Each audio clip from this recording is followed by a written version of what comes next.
मैं अखिल मिश्रा मिश्रा बैंकिंग की तरफ से आपके सामने एक टॉपिक लेकर आया हूं जो कि अभी बहुत चर्चित है। वो जैसे कि सबको पता है कि एसबीआई ने कल एसबीआई क्लियर का वैकेंसी रिलीज किया है, जो कि बहुत सारे स्टूडेंट को बहुत दिन से इसका वेट था कि एसबीआई क्लियर का वैकेंसी कब आने वाला है। अभी रिसेंटली एसबीआई पीओ ने दिया 2000 का वैकेंसी। तो जनरली ऐसा ट्रेंड था कि 2 साल के बाद एसबीआई क्लियर का वैकेंसी आता था। तो पिछले साल वैकेंसी आ चुका था, तो सारे स्टूडेंट को ऐसा लग रहा था कि वैकेंसी अब 2020 में ही आएगी, 2019 में शायद वैकेंसी नहीं आएगी। लेकिन एसबीआई के चेयरमैन ने इंटरव्यू दिया था कि हम टोटल 10,000 रिक्रूट करने जा रहे हैं, जिसमें कि 2000 ऑफिसर और 8,000 क्लियर बोलेंगे। तो उसी हिसाब से एसबीआई ने कल एसबीआई क्लियर या जूनियर एसोसिएट की वैकेंसी को रिलीज किया। तो अब सारे स्टूडेंटों के बीच में इसमें बहुत सारे कंफ्यूजन है कि क्या वो कहां से फिलअप किया जाए, कैसे फिलअप किया जाए, लास्ट डेट कब है, कितना फी लगेगा, प्रीलिम का पैटर्न क्या है, मेंस का पैटर्न क्या है। तो और प्रीवियस ईयर में कौन सा स्टेट का कटर कितना था। बहुत सारे लड़के ने प्रीवियस ईयर में बहुत सारी गलतियां की, तो उसको ना दोहराया जाए, क्योंकि अगर एक बार हाथ से मौका निकल जाएगा तो फिर दोबारा कब आएगा नहीं आएगा ये किसी को पता नहीं है। तो उसी का आज हम विश्लेषण करेंगे, जैसा कि आप बोर्ड में देख रहे हैं कि हम अभी एसबीआई क्लियर इसके बारे में डिस्कशन करेंगे। तो सबसे पहली बात यह है कि एसबीआई क्लियर का फॉर्म आप जिस भी स्टेट से भरिए, सबसे पहला पॉइंट ये है कि आप किसी भी स्टेट से भरिए, चाहे वो महाराष्ट्र हो, जयपुर हो, आपका आसाम, उड़ीसा, कहीं से भी फिलअप कीजिए। आप एग्जाम यहीं पे बैठ के दे सकते हैं, कोलकाता में बैठ के आप एग्जाम दे सकते हैं, या आप जिस स्टेट के रहने वाले हो आप उसी स्टेट से एग्जाम दे सकते हैं, वो प्रीलिम्स हो या मेंस हो। इसके लिए आपको उस स्टेट में जाके एग्जाम नहीं देना होगा। सबसे बड़ी बात यह है स्टेट बैंक ऑफ इंडिया के एग्जाम में। सेकेंड पॉइंट है कि स्टेट बैंक ऑफ इंडिया का एग्जाम में सेक्शनल कटऑफ नहीं है, इसमें सेक्शनल कटऑफ विड्रॉ है। मतलब आपका जो ओवरऑल मार्क्स आया है मैथ, रीजनिंग और इंग्लिश में, उसका 10 टाइम्स रिजल्ट को पब्लिश करेगा। अगर टोटल नंबर ऑफ वैकेंसी है 585, तो 10 टाइम्स मतलब 5850 वो ऊपर से मिलेगा हर एक कैटेगरी में, जनरल, एससी, एसटी, ओबीसी में, फिर बाकी को छोड़ देगा।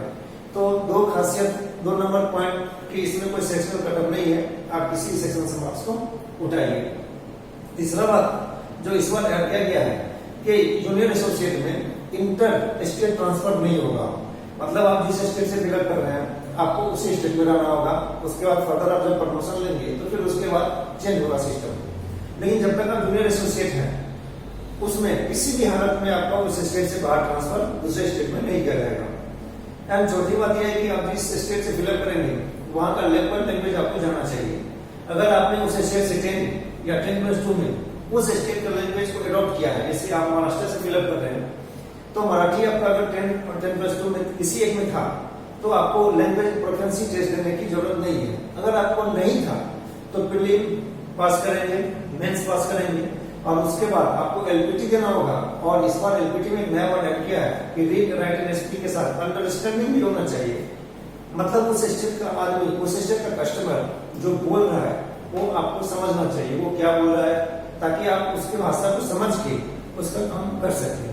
ये 2-3 चीजें इस बार इसमें लेकर जूनियर एसोसिएट में नया ऐड किया हुआ है, जो कि आप जब पढ़ेंगे उसमें देखेंगे और आपको पढ़ने की जरूरत नहीं है, क्योंकि यही सब बात उसमें ऐड किया हुआ था। और सबसे बड़ी बात कि जनरल कैटेगरी का फीस इस बार 750 रुपया कर दिया, 750, और SC ST के लिए 125। मिनिमम एज फिलअप करने का है 20 इयर्स एंड मैक्सिमम 28 इयर्स। तो अब हम चलते हैं हमें विश्लेषण में कि इसका स्टार्टिंग डेट 12 अप्रैल से फॉर्म फिलअप स्टार्ट हुआ और लास्ट डेट है 3 मई को फॉर्म फिलअप का लास्ट डेट है। इसमें फॉर्म फिलअप करने के लिए सिर्फ ग्रेजुएट होना चाहिए, कोई परसेंटेज आपको नहीं लगेगा। Minimum age 20 years, maximum 28 years. और एग्जाम का, प्रीलिम एग्जाम का जो डेट है वो है जून टेंटेटिव। जून में कभी भी किसी भी सैटरडे, संडे या कोई भी डेट में एग्जाम हो सकता है, वो आपको हर समय साइट को चेक करना होगा। मेंस एग्जाम का डेट फिक्स कर दे रखा है 10 अगस्त 2019। नेट टेंटेटिव ये भी है, तो टेंटेटिव जनरली ये 10 अगस्त को ही इसका मेंस होगा। तो 4th वीक ऑफ जुलाई में इसका मेंस का रिकॉर्ड डाउनलोड होगा, इसका मतलब है, और आपका 10 अगस्त को मेंस का एग्जाम होगा। इसमें स्टेट वाइज जो एनालिसिस किए हैं उसमें स्टेट वाइज जो वैकेंसी है उसमें जिस स्टेट में ज्यादा वैकेंसी है उस हिसाब से लिया गया है कि वेस्ट बंगाल में टोटल वैकेंसी है 565, जिसमें कि जनरल का 228 वैकेंसी। और अगर प्रीवियस ईयर का कट ऑफ एनालिसिस किया जाए तो वेस्ट बंगाल में पिछले साल का कट ऑफ था जनरल कैटेगरी का 66.50 out of the 100। Andaman Nicobar में टोटल सीट है 27, जिसमें कि जनरल के लिए 16 है, और वेस्ट बंगाल में यहाँ पे लैंग्वेज में बंगाली होना ही चाहिए। अंडमान निकोबार में हिंदी या इंग्लिश किसी भी लैंग्वेज होने से आप फॉर्म को फिलअप कर सकते हैं। आप एग्जाम किसी भी स्टेट में दे सकते हैं प्रीलिमिनरी मेंस, और बाकी डॉक्यूमेंट वेरिफिकेशन के लिए आपको कोलकाता या अंडमान निकोबार जहां बुलाए, लेकिन पोस्टिंग आपका अंडमान निकोबार नहीं होगा, और जब तक आप जूनियर एसोसिएट रहेंगे तब तक आपका ट्रांसफर का कोई चांस नहीं है। Third Delhi 437 total, general category का 180, और हिंदी लैंग्वेज होना चाहिए, और पिछले साल का जो कट था वो था 71.75। हैदराबाद 425 सीट, जिसमें कि जनरल का 172 172, और इसमें जो लैंग्वेज आप दे सकते हैं, अगर आप हिंदी भाषी हैं या तेलुगु जानते हैं तो आप हैदराबाद से फॉर्म फिलअप कर सकते हैं, क्योंकि यहाँ हिंदी, तेलुगु या उर्दू कोई भी एक सब्जेक्ट 10 या 10+2 होने में आप एलिजिबल हैं। पिछले साल का इसका कट ऑफ था 68। इसके बाद जयपुर 600 टोटल, 240 जनरल का। हिंदी, अगर आप हिंदी है आपका सब्जेक्ट था तो आप फिलअप कर सकते हैं। पिछले साल का कट ऑफ था 69। मुंबई 718, 344 जनरल का है, लेकिन यहाँ पे मराठी आपका 10 या 10+2 में होना चाहिए। अगर आपका मराठी नहीं है तो फिर आपको एलपीटी से गुजरना होगा। पिछले साल का कट ऑफ था 57। आसाम 300 जनरल का 132। यहाँ पे बांग्ला, आसामी या बोडो, बांग्ला, आसामी या बोडो कोई भी एक लैंग्वेज था, अगर नहीं था तो फिर आपको एलपीटी से गुजरना होगा। पिछले साल का कट ऑफ था यहाँ पे 51.25। नेक्स्ट अरुणाचल, टोटल से 55, जनरल का 26। यहाँ पे इंग्लिश आपका 10 या 10+2 में एक सब्जेक्ट होना चाहिए। पिछले साल का कट ऑफ था 59.75। मेघालय 25, जनरल का सीट है 11, इंग्लिश आपका 10 या 10+2 में होना चाहिए। पिछले साल का कट ऑफ था 50.75।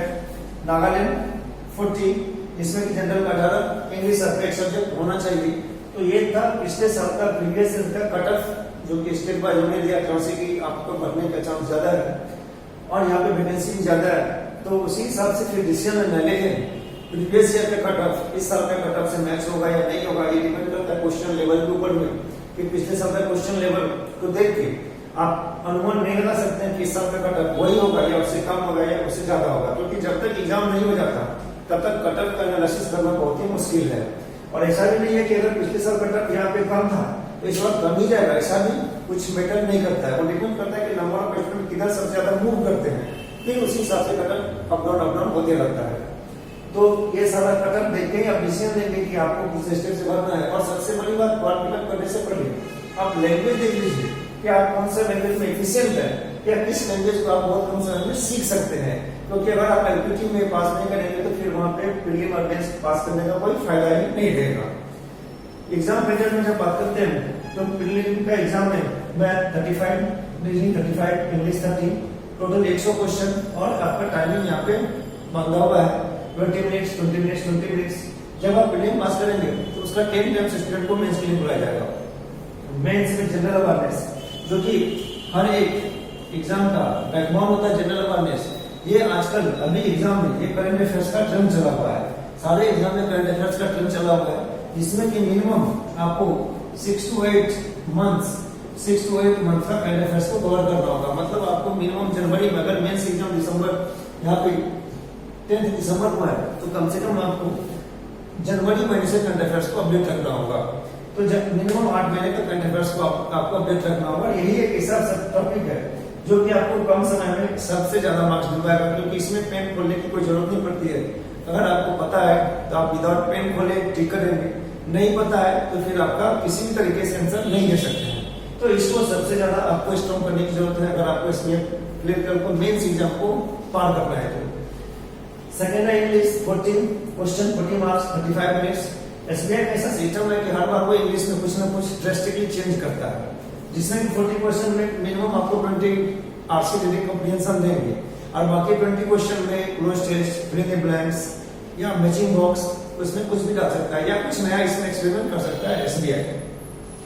थर्ड मैथ 50 क्वेश्चन, 50 मार्क्स, और आपको टाइम लगेगा 45 मिनट।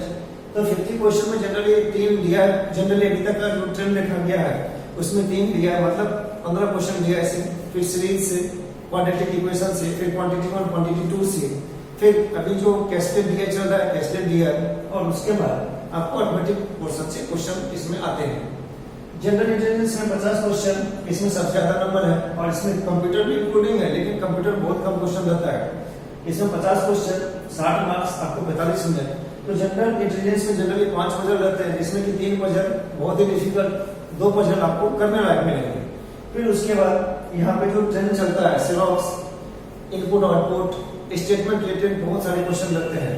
तो सबसे ज्यादा फोकस करने वाला इसमें बात है puzzle, input output, statement related question, और उसके बाद आपको जो करेंगे कोडिंग न्यू पैटर्न का। तो इसमें मेंस जब आप प्रीलिम पास करेंगे तो मेंस लेवल का क्वेश्चन, ये मेंस का जो मार्क्स होता है वो स्टेप वाइज डिफिकल्टी और क्वेश्चन पे डिपेंड करता है कि कौन सा क्वेश्चन डिफिकल्ट है, किसमें ज्यादा मार्क्स है, किसमें कम मार्क्स है, और ये जनरल अवेयरनेस के ऊपर भी डिपेंड करता है कि बहुत सारे लड़के को जनरल अवेयरनेस कॉमन मिल जाता है, बहुत सारे को कॉमन नहीं मिलते हैं। तो वहीं पे ये डिसाइडिंग फैक्टर हो जाता है कि आगे क्या होने वाला है। तो एसबीआई पॉलिटिकल का जो बहुत दिन से बहुत प्रतीक्षित वैकेंसी था वो आ गया है। अभी आपके पास बहुत कम समय बचा है, तो अगर आप समय की बात करें तो आपके पास में मैक्सिमम 1.5 महीने मतलब 45 से 46 दिन का समय बचा है। तो आप 45 टू 46 डेज में एक रूटीन तैयार करेंगे, और उस रूटीन में आपको मिनिमम दिन में 2 टर्बन सेट प्रैक्टिस करना है, 2 टर्बन का सेट प्रैक्टिस करेंगे, और 1 मेंस लेवल का सेट प्रैक्टिस करेंगे।